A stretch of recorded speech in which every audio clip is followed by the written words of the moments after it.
breaking news that's coming in right at the top of the segment. This is with regards to the Delhi 10/11 blast. Now, Kashmiri jihadi produced in the Delhi court. Delhi plotter Amir Rashid Ali in the Delhi court. No public, however, has been allowed inside for the trial. The conspirator Amir was the first arrest that has been made by the National Investigative Agency in the very Delhi blast probe. Now, Amir helped Dr. Umar, the main particular bomber in this case, to procure the car for the suicide blast. Remember, since day one, there was a trail that was being established by multiple agencies as to how the car was attained, who did the car belong to.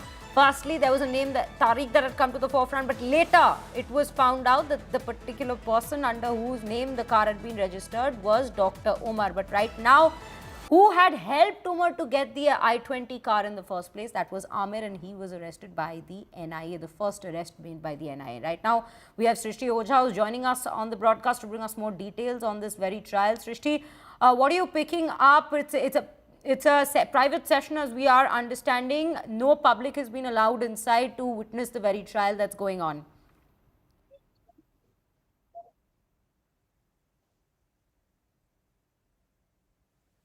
Well, yes, as we know, the NIA proceedings are usually in-camera proceedings, basically not open court hearings. It's only the NIA officials, the accused, and the court, the judge, etc., which are present in the court. So we'll have to wait for the hearing to end to know exactly what has happened in the hearing, for how many days has the NIA sought the accused's custody, because in all likelihood, they are likely to seek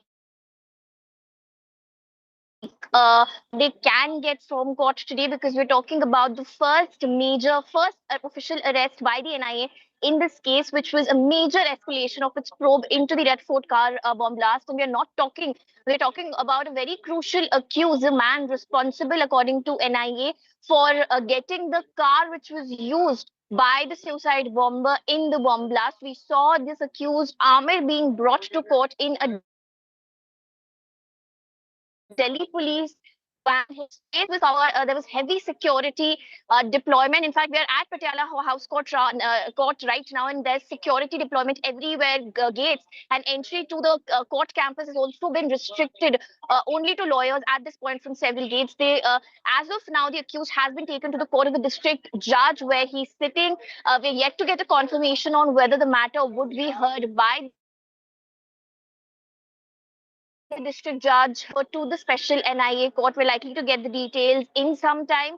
But either way, since after arrest, the procedure says that the accused has to be produced before the court in 24 hours. The NIA has followed that procedure and brought this accused before Delhi's Patiala House Court. And it's likely that NIA will request for a few days of custody to question this particular accused, who's the first major, a very big and crucial breakthrough as far as its investigation is concerned. 73 witnesses, including some of the survivors of the injured in the blast, because the effort is to trace each and every link in the chain of the conspiracy. NIA is very clear. There's an entire chain of conspiracy very clearly, which existed to execute the Delhi terror bomb blast near Red Fort that day. And NIA is trying to unravel each and every link. This particular accused, the first arrest, definitely forms a very major, crucial part of that of the link and the chain of the conspiracy that was executed. Not just that, we know the agency is coordinating very closely with the police of different states, including Delhi, J&K, Haryana, and Uttar Pradesh. In fact, more arrests are expected as the investigation progresses, and all of that very crucial, very crucially depends on this accused and the statements that he will give, the revelations that will come from him during the investigation and the questioning. The agency's priority as of now is very clearly to uncover the larger network behind the act, because it's not the sort of attack which could have been conducted, executed by just one person. The main charges that NIA has put against this particular accused are that he not only the car that was used in the bomb blast was not just on this accused's name. He also assisted the suicide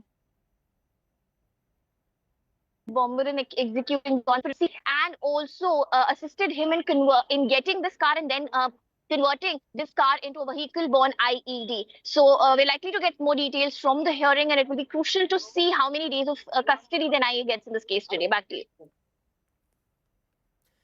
Right, Srishti, thank you for bringing us all those details. We'll keep a close track as to how this very trial proceeds, as my colleague was bringing us details that it has been, the entire Patiala House Court currently has in fact been very protected and secured because this trial is currently underway, because no public is allowed to witness this particular trial. So far, only lawyers currently are being allowed inside the very court. They have strong security put across the gates in the Patiala trial court at this given point, but Patiala House trial court at this given point.